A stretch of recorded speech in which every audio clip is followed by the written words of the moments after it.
going to go ahead and get started. Does everybody have a pad? Yes? All right. Did someone say no back there? Okay. Yeah, we can get you a pen.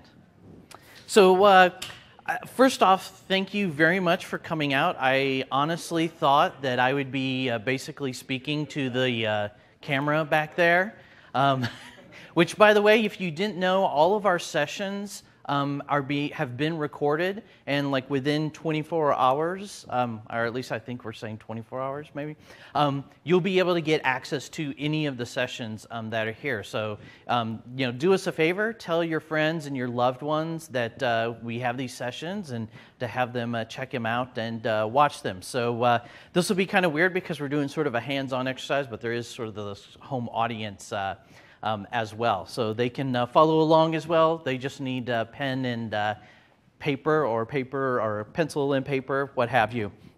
I will apologize in advance. I was up helping the hackathon people till 3 in the morning. And so I'm probably a little off. So if I start just mumbling and fall asleep right here, just come by and kick me and wake me up.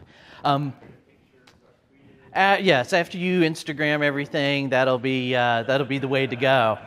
So this is hands-on Windows 8 app design with paper prototyping. My name's Tommy. You can find me on the Twitter at Tommy Lee. And then also too, we have a website called wootstudio.ca. And basically what it is it's a website that we run for app builders and designers. And so what we try to do is for people focused on building Windows 8 apps, Windows Phone apps, and really just any kind of digital app in general. We like to talk about it from both of those perspectives. And by the way, how many of you all would consider yourselves developers? How many of you all would consider yourselves designers? And how many of you all think that you're at TEDx Ryerson? Okay, just want to make sure, because I was seeing like the tweets, and it was like TEDx was like getting big, and I was like, what, TEDx Ryerson? Like, no, it's pure imagination. And then someone told me like, no, TEDx is happening. So please wait till the session's over, and then you can run over there as well. So everyone should have gotten a pad. You will need a pencil or a pen. This thing that we're doing here, it's a bit hands-on, but it's usually a 3-hour topic that we've now compressed into a graceful 1 hour. So where usually we'll give you a bit more time to kind of think through things, we'll go just a slight bit faster. But again, you can take this home and play, at home if you don't have anything to do. So let's just jump right in. I'm sure you've seen this slide a million times. This one is going to be DES6, DES6, and of course the hashtag Win8PI. All right. So one of the things that's kind of interesting is that, everyone now is all digital, right? There's people, I'm not into analog, don't give me paper, they're dead trees and things like that. And so the question is like, well, why sketching? Why sketch out things like your app interfaces and how things are going to flow in your app? And there's a few reasons why. So one is it's less expensive.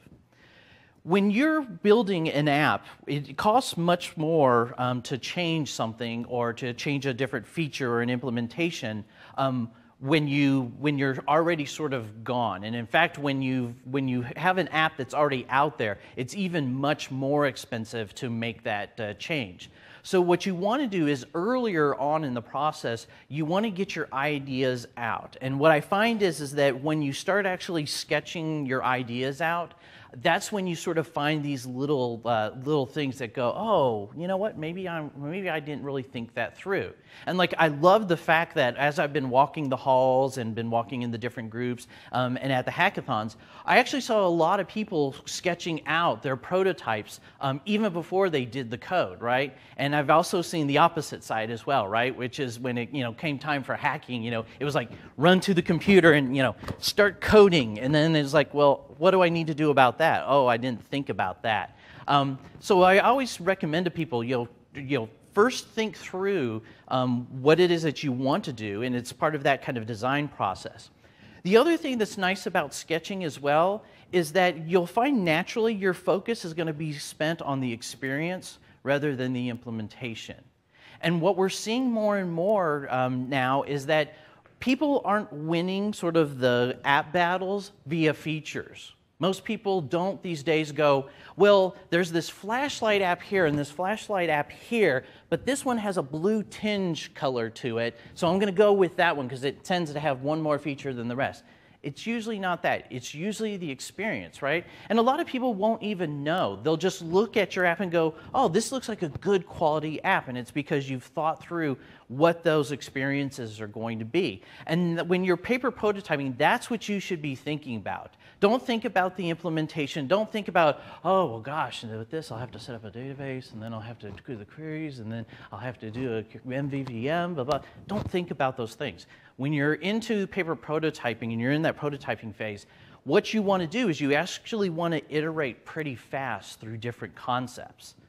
And what's great about this is that how many times have you ever started on an app and then you've gotten like halfway through and you realize that, and it usually always, for me, it always happens in the shower for some reason. You're sitting there and you're just like, oh yeah, the dog's got to go to the vet and stuff, and you're like, oh, I should have totally done it this way, right? And then now you're excited, you're running into, work, and you're like, oh, I'm going to totally, fix everything. And then everyone realizes that, you're only in a towel kind of thing.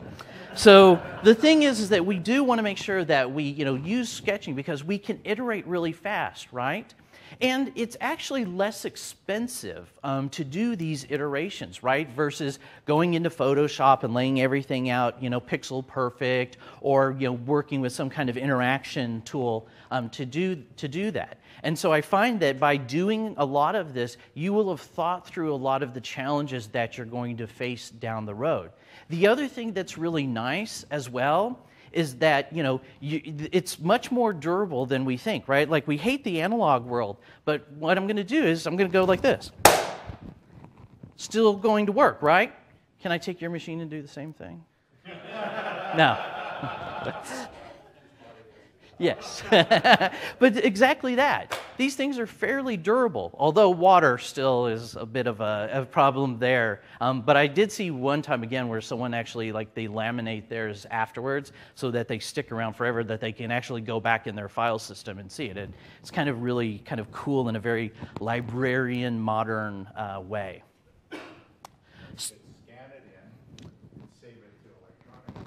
And you sure could absolutely do that. There's tons of ways that you can handle that archival process.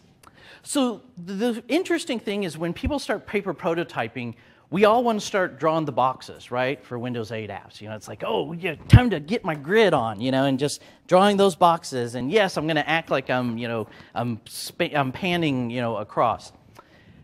And what I do is I always say, take a step back. And it was great because at the academic thing on Friday night, and then for the hackathon, we actually forced people to give us a best stats statement. And I've read through a few of these best stats statements, and some are really good, some of them not so good. So I'm hoping that we can kind of talk about what that best stat statement is.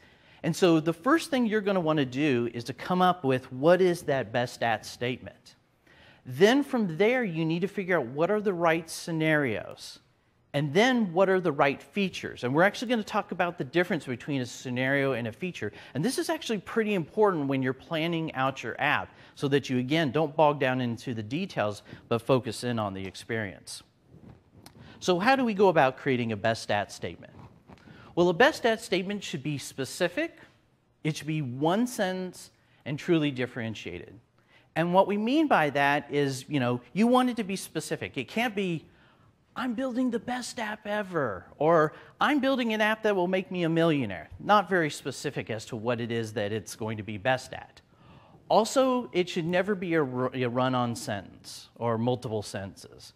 If you can't explain it in a sense of why your app is the best at what it does, you really need to rethink should you be doing that app. And that's very clear when we do these hackathons, right? Because I know a lot of people come in and they go, I'm going to build I'm going to build Facebook on Windows 8, and it's going to be this new thing. And then what happens is about, 6 hours, 7 hours later, around, 2 at night, they're like, I'm going to build a flashlight and it'll have a blue tinge to it, Because what happens is you realize, like, I've taken on too much. And the great thing about the best stat statement is when you keep it simple, it really does keep you focused. The other thing is you want to make sure that you're truly differentiated. You need to look at your best stat statement when you build it and say, okay, am I just doing what someone else is doing? Or do I truly have something unique and different? So for example, if you're like, hey, I'm going to have the best wallpaper app ever. Well, why are you going to be different than the other 100 people who are going to build wallpaper apps? You want to truly differentiate that. And simply, we've even given you most of the sentence. So if you want to write the start of the sentence down, this app is the best app in its category at, and that's the part that you're going to fill out. And what you want to do is you want to recognize that app, recognize what your app is best at. Focus, again, those scenarios and features, which we'll talk about. But the key point to this slide is use it throughout the design and development process. I love it when I hear people say, that doesn't go with our best stat statement, or that doesn't mesh with our best stat statement. I love it because it defines what exactly you're going to do. And what we've learned over time is that design sometimes is about the things that you don't do. It's the things that you take away, the things that you're thoughtful about. Just putting yet another 100 features on the stack isn't going to be helpful. So here is an example of a best stat statement. So for example, we have this fictitious Food with Friends app. And the best stat statement is Food with Friends is the best app in its category at helping users and their friends find a restaurant to eat at tonight. It's very specific, right? It's not just about, hey, finding a restaurant, right? Because there's another company or few companies that do that called Bing, Google, Yelp, Urban Spoon. Like, we can go down the path through all of those. But it's very specific to, like, yes, to eat at tonight, that I'm with particular friends and things like that. So again, and notice, it's very focused, it's one sentence, and it's very much differentiated.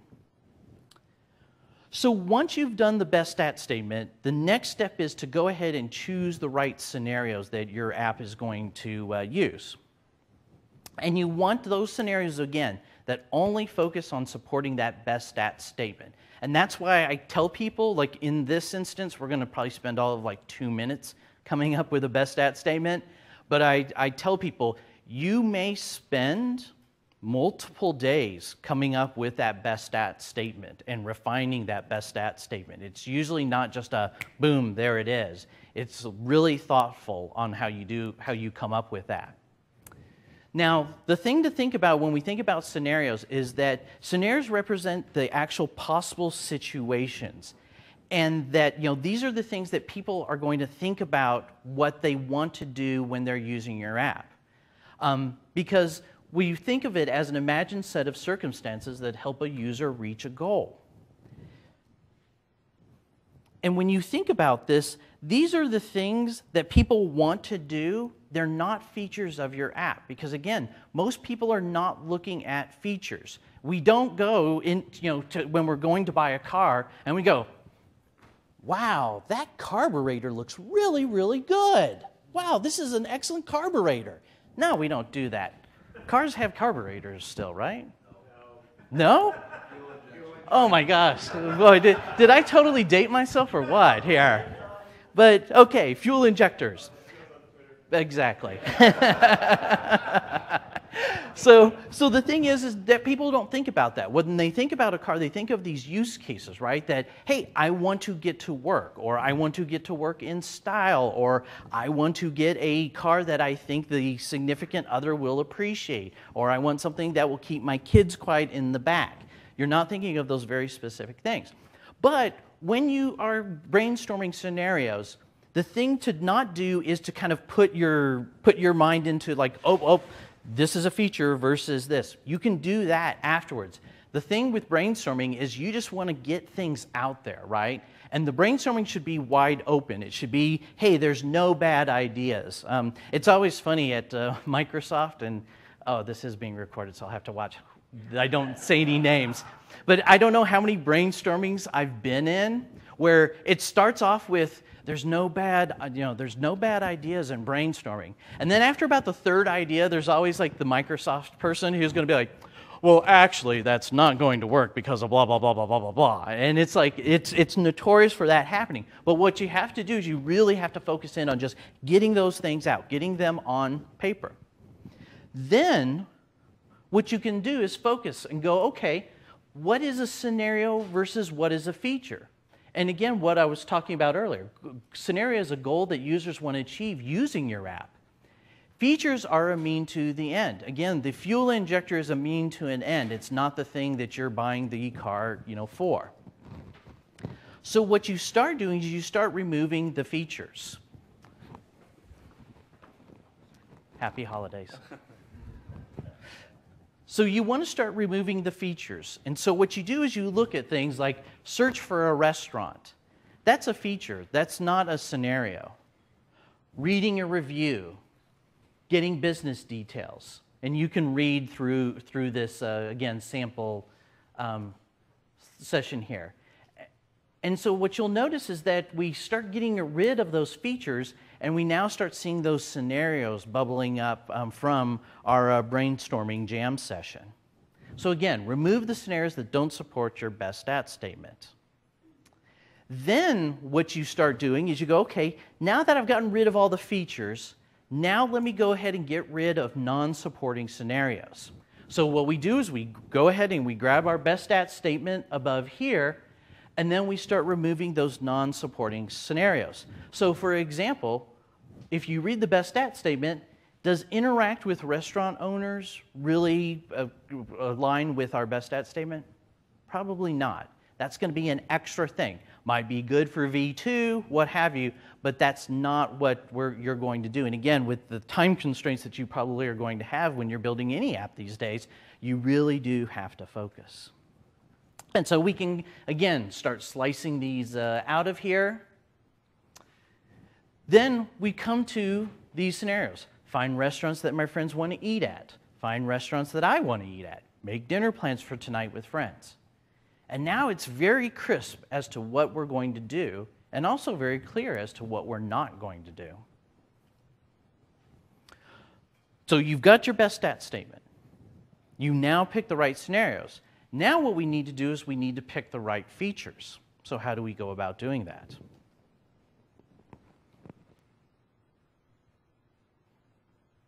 First, we figure out why the slide's not going. Oh, there you go.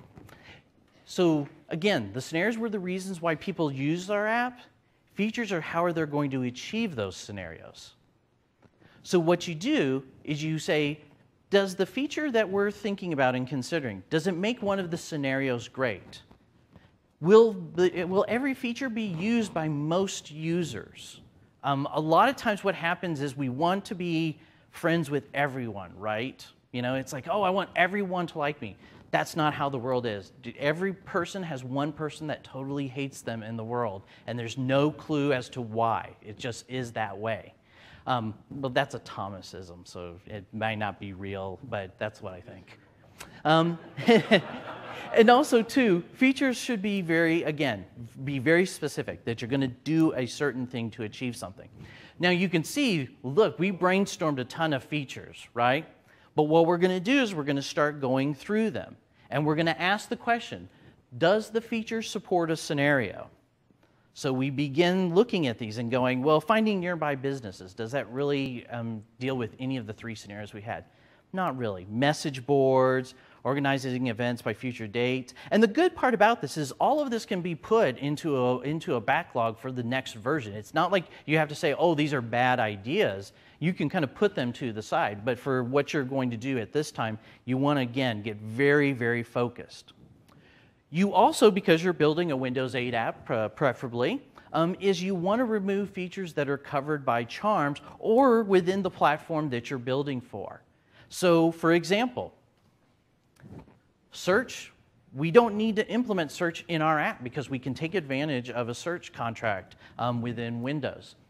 sharing photos, sharing a restaurant, log in, log out. All of those things are available to us via the platform. So I don't need to go ahead and build out those things. It just won't make a lot of sense. Also, you're not taking advantage of what people have learned on the platform to begin with. Then we want to eliminate features laid out as part of the content. And what we mean by this is that there are some things that happen just by the nature of how we've created the content in the grid structure and things like that. So there's some stuff, for example, like reading a review. What's the feature you're going to implement? What's the code to make someone actually read a review? That's not actually a feature. It's something that's just probably going to happen. The same thing with getting business details, rating a restaurant. That'll actually be a part, again, of that content. And then, of course, eliminate the things that, again, are system features that you're not going to do. And cut, copy, paste is, a good example of something you really shouldn't have to implement on your own. So then, again, after we do all of that, we now have our final feature list. Everything is said and done. Then, what we now want to do is go ahead and take those features and group them by the scenarios. So our scenarios were make dinner plans for tonight with friends, find restaurants that I want to eat at, and find restaurants my friends want to eat at. And now what we can do is we can take all of those features and start putting them and aligning them to a scenario.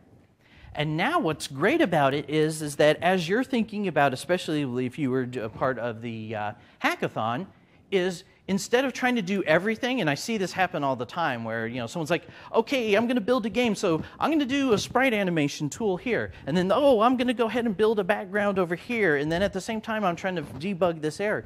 And instead what you can do is you can get very focused in on, let's get this right. Then when we've got that scenario knocked out, move over to the next scenario and start working on that one.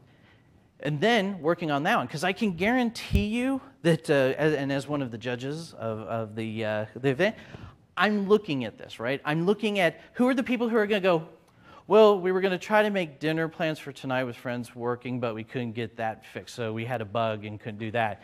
Well, then we tried to find the current location, but we had some problems with the GPS, and so then we tried to do, and I'm going, well, did you actually build anything? Well, not really. It's more conceptual. It's theater of the mind, and it's like, yeah, the zero,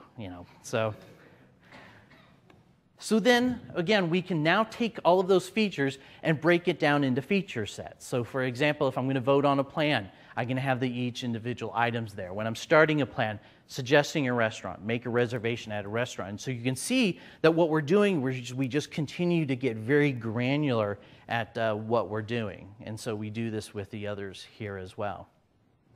So we are 25 minutes in, and we did say this is hands-on.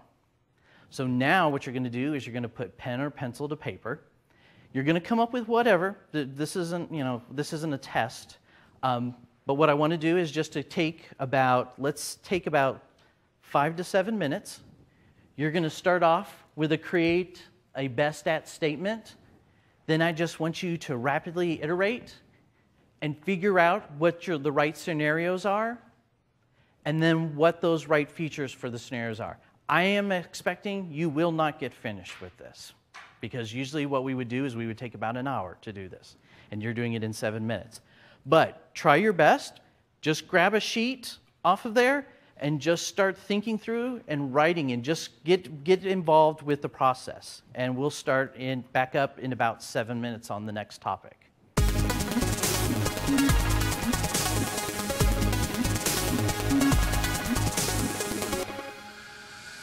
So, easy, moderately difficult, required thinking, important, like that.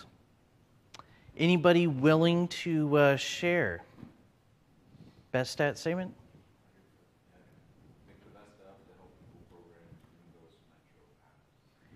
Build the best program to build Metro Windows app.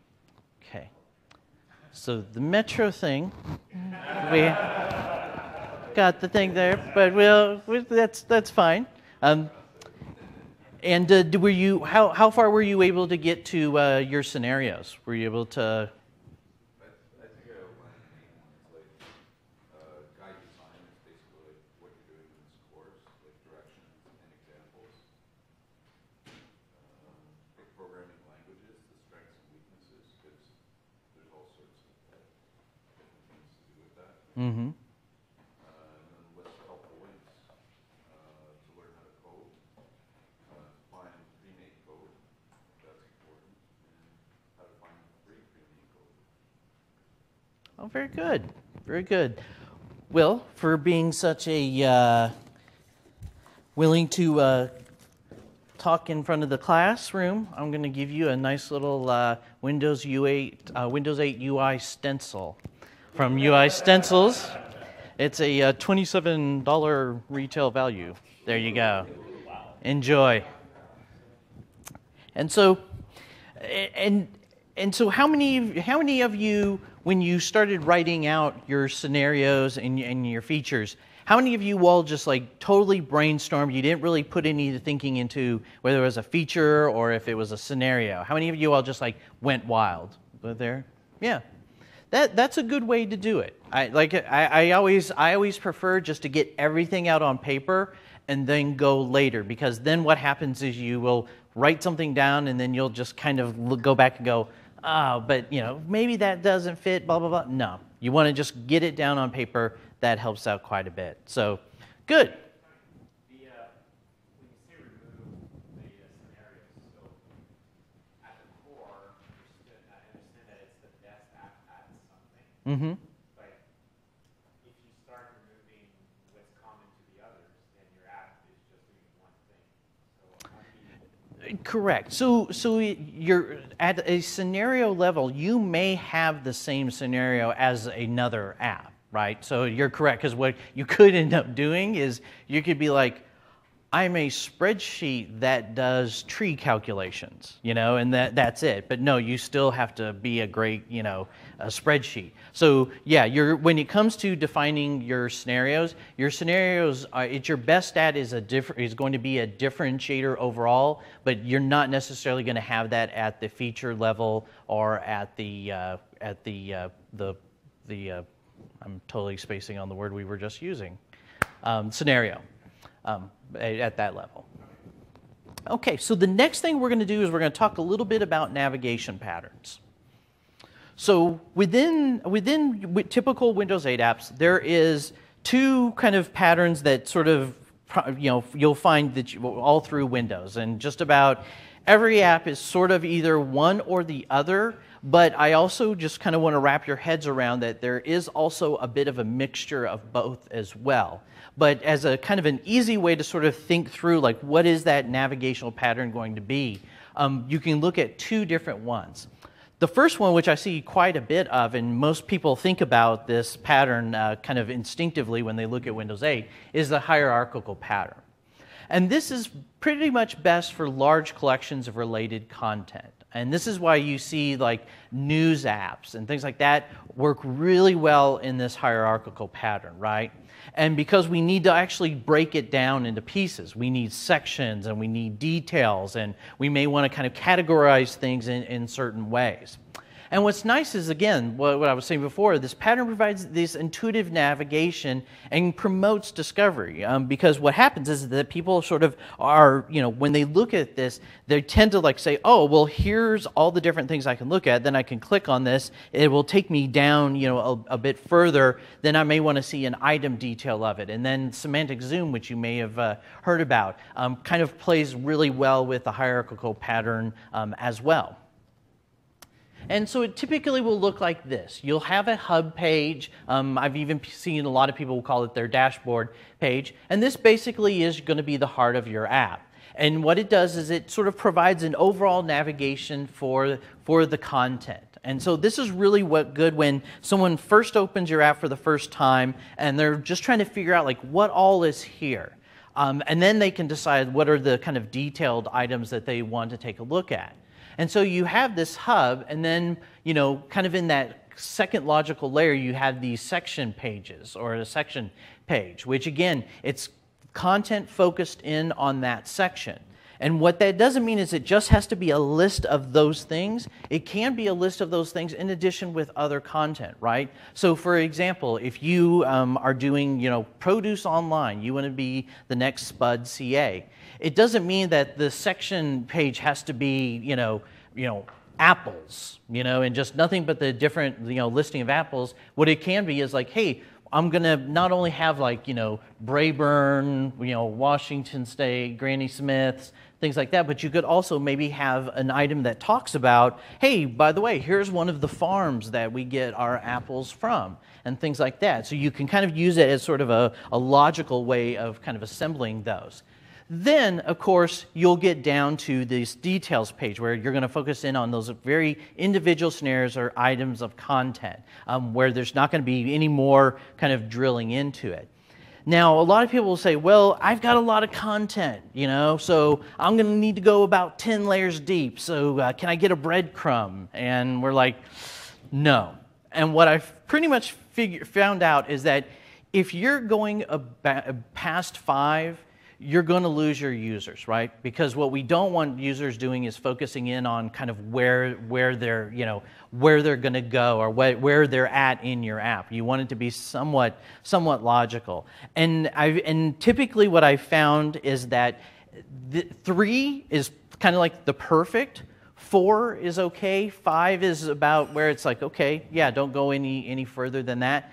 That tends to work out fairly well for most folks. So again, if you find yourself kind of looking at your content and trying to kind of categorize it, and you find yourself, going a lot of layers deep, you're probably not thinking about it all the way through. And so spend a little more time figuring out like what are those aggregation points that we have. Or maybe what I really need is a semantic view, which is a different view. It's not another layer, but it's just a different view on the overall aggregated data. And you see this a lot, for example, in things like news apps, right? Where what you can do is maybe you're looking at the news page. In fact, I'll just show you an example here.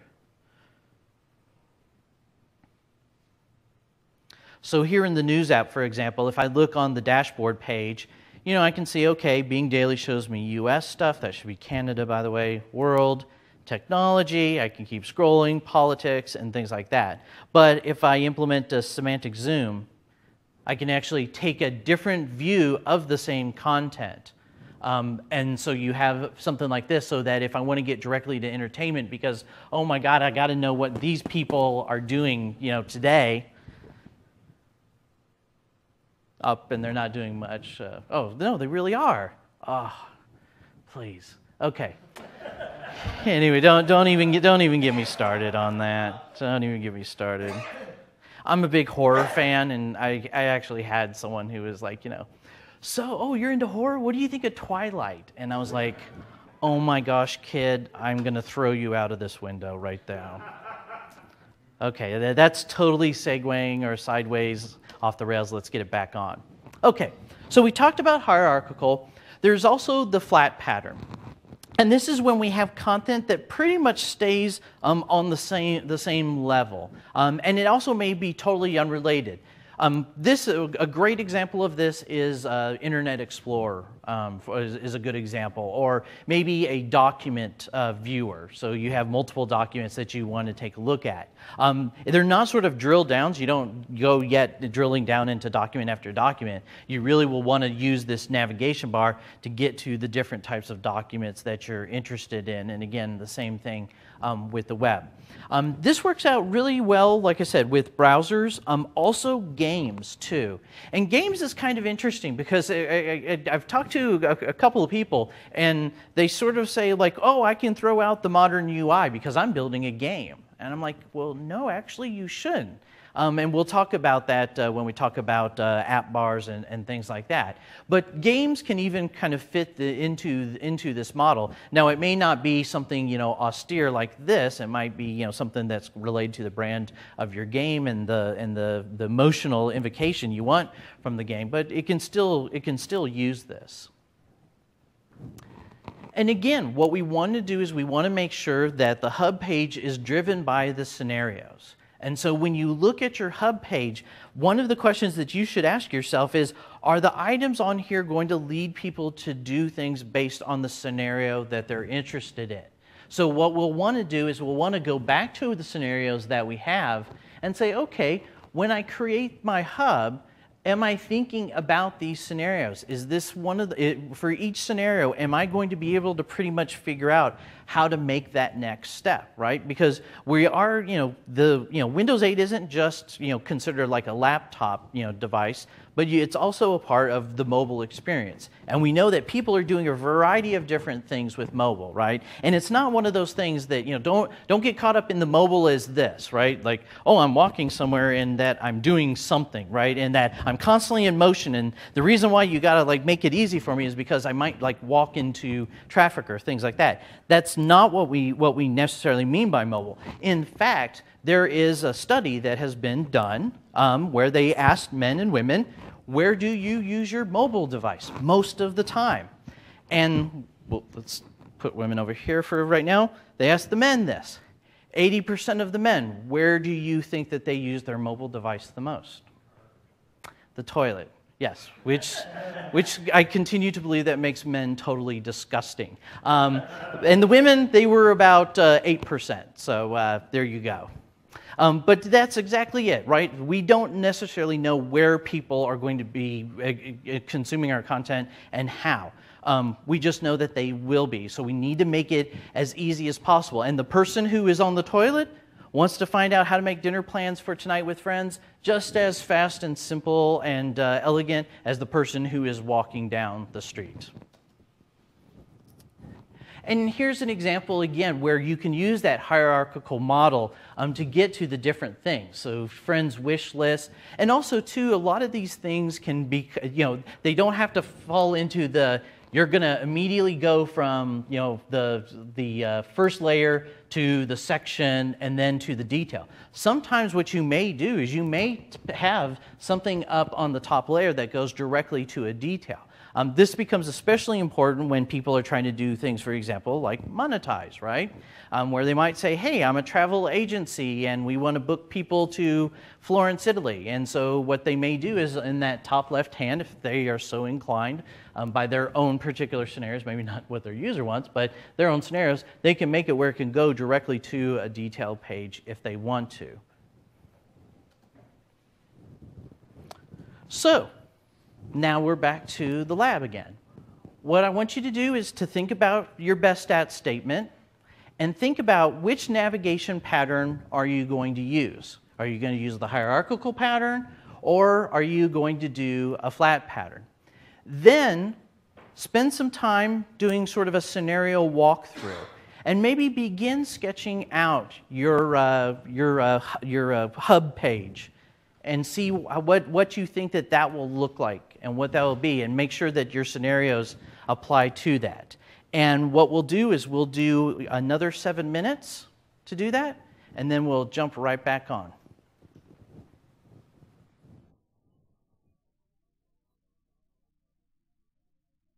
Because we have such a small, intimate crowd, when you leave, feel free to take another one of these. These are $14 a piece. So, and it is the holiday season, so if you have a significant other or a loved one, makes a great stocking stuffer.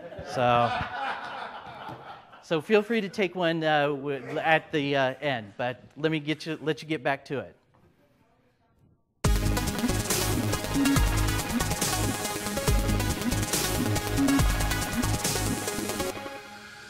When I come to that first page, is it pretty apparent that, oh, I can do this type of thing, right? So it's kind of like if I'm looking for flight information. So if I went to like an airplane app or an airline app, I would assume that if it's, if my scenario was check, flight status or check in for a flight, I would see that here. Now, it doesn't mean that it has to be like right here, this is number 2, this is number 3. But if it is the scenarios that are most important, a lot of times you will see that they will somewhat align to that. But we'll talk about sort of exceptions at the end.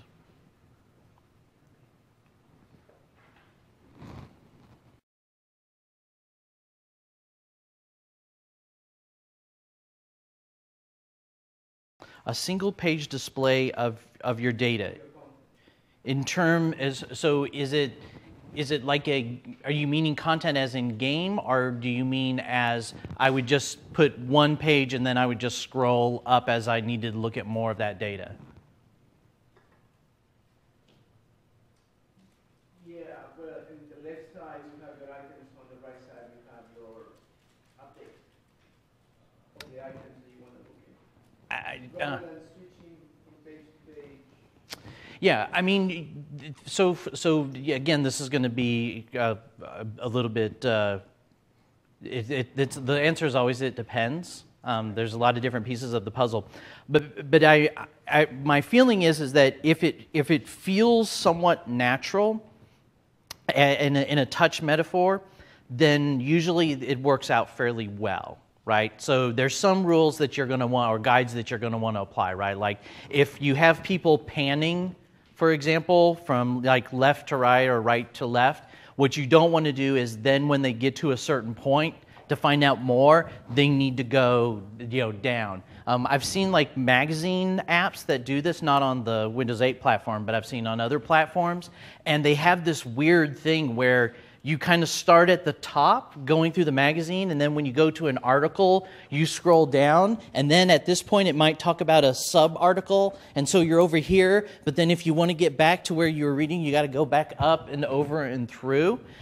That's pretty annoying, and it's just not cognitively a good idea. So what I traditionally will say is that, like, if you can keep things and you can do it in a touch-based way, because that's another good example that I always do is go, so people will say, how does this work out? And I'll go, okay, let's take away your keyboard and let's see how you're going to manipulate this with touch. And I can guarantee you, touch will usually find about, 70 to 80% of your problems with the way people get around in your app, because touch is, when done right, is a great way of interacting with things. We kind of gotten a bit dependent on our mice and on wayfinding little tricks and tips, and I talk about it in some of my other talks. But as long as it feels pretty natural, you should be fine. What you want to kind of stay away from is sort of taking the traditional navigational things like tree views and data grids and things like that, and kind of think through how is it that someone's going to work with that. And I can talk with you afterwards as well in a little bit greater detail. Oh, sure. How many times should the user scroll to the right or the left? Oh, that's interesting. So it's funny because you hear different people say different things, right? I've had some people who will say no more than 3 swipes, and I'll be like, well, what's that based on? And they'll be like, well, my grandma, she don't like to swipe any more than 3. But I also believe too that one of the fortunate things that we have are these opposable thumbs of ours, because when you have a device, it's very easy for you when you're grabbing just to keep flicking. But again, it becomes annoying if you're flicking for long periods of time. Also, what I find is that if someone is flicking for a long period of time, it's because we haven't done a good enough job on the information architecture of figuring out like how can we collapse things into composable things that make sense. So I don't really have a good like, hey, it's 3 swipes or it's 4 swipes. What I find is that there's sort of just a natural thing to it, where it's different in a catalog, for example. Because in a catalog format, what might happen is you might have it where, you have these images, right, of here is, nice-looking gentleman in a coat and tie, nice-looking gentleman in chinos, nice-looking gentleman on this. And you're going to want to kind of see those different views like you do in a catalog, right? That's why, like, in menswear catalogs, you open it up and there's, like, 7 men all just kind of, standing around like this, because you want to kind of view all of these things and kind of connect them together. But, yeah, it's definitely going to be, it depends on the type of content that you have. All right, so we're going to talk about tiles. This is one of those things that I tell people, if there's something that you can focus your efforts on, it is your tile. your tile means so much, because this is basically this is the front door to your app. And this is what a lot of people are going to be looking at when they're interacting with your app. In fact, a lot of times people aren't even going to go into the app. For example, the weather app's a great example. The weather app, I don't go into it unless I'm demoing it. I just do a real quick glance. I see like, oh, the weather in Vancouver is 7. And then I remember that I lived in America most of my life, and I don't know really if 7 is hot or cold. Then I do the calculation in my head, and I go, oh, okay, yeah, that's it. And that's the way a lot of people are going to interact with your app. So you want to make sure that if they're interacting with your app in this way, that you spend the time there. There's nothing worse than seeing, a live tile that, oh, they use the clip art, they put some clip art in there. They didn't really make it live or interactive. It just sort of, sits there, unused. And so what we do is we try to recommend to people that, think about it, because it should be rich and engaging, even if your app isn't running. And then you can update content via tile notification. So you can actually have your app update, like for example, the news, and it can do 5 news items here, and you can set it up so that it will update the pictures as well. You can add these nice things, or you can even add glyphs. So for example, in our mail app, you can see, hey, I have 3 or 4 unread mails. And the great part is this is templated for you. There's actually a finite amount of things that you can do in the tile. And the reason why is because, one of the questions I always get is like, hey, can I just put ads in there? And I'm like, absolutely not. That's a horrible experience. Then there's the people who are like, well, I'm going to make a game inside the live tile. And I'm like, no, it don't work that way. It's a template, but it's a very rich template, because you can use pictures, or you can use these kind of, these keyed pictures. Or again, like you could just use simple typography like we do in the calendar app.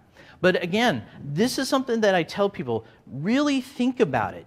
For example, don't just take advantage of everything, right? Don't start adding like random, hey, let me just put another, counter on there just so that I have something.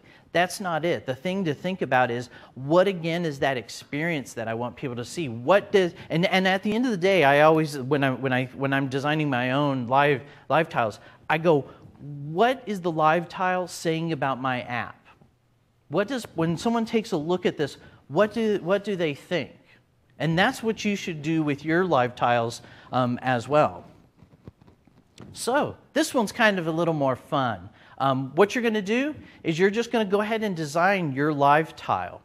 And so, maybe you have branding in your head, but walk through that. And then again, consider the content of your app. So for example, is your app something where there will be news, right? So for example, if you're building the best darn, weather app for Ryerson University itself, what is it that you're going to do in that live tile that's very specific to that? And even better yet, what are the things that you may not do? So what I want you to do, and we'll take just like 3 minutes at the most, and go ahead and sketch out your live tile to support your scenarios and updates for that content. So this one will be pretty fast. We'll do 2 to 3 minutes tops.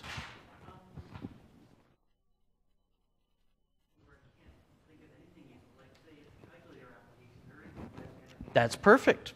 So one of the things to consider is when not to do things, right? So a calculator is a great example where I probably will not want something to be updated in there. So what I will do is I will purposefully say, you know what? I'm not going to add a bunch of superfluous imagery, right? I'm not going to have like, a model there, holding the calculator, there. What I would do is I would say purposefully, I've chosen this. And here is why, because I feel that the imagery doesn't make sense for this calculator app, and I believe that typography will make a bigger difference. Or you might say, hey, I'm using sort of a retro look and feel to my app for my calculator. It kind of harkens back to the old, I forget there was the big, huge calculators when I was in university that everyone had. Maybe you're harkening back to that. So then you might want to have an image there. So this is kind of interesting because the live tile is a lot more about in a way, branding than it is necessarily about, a particular function. But it is definitely something that you should think of. And by saying that, like, I wouldn't add this, that's a perfect thing to write down and say, yeah, we're not going to do this because of. So with the live tile, no matter where you push on it, it's always the same, right? Mm-hmm. No, like division, because one thing that I thought for his would be a scientific calculator than just a basic one. Yeah, and in the live tile, you wouldn't have any way to do that. And there are secondary tiles that you can do, but again, you don't have any interactivity with it directly. So, yeah, exactly. All right, 1 minute.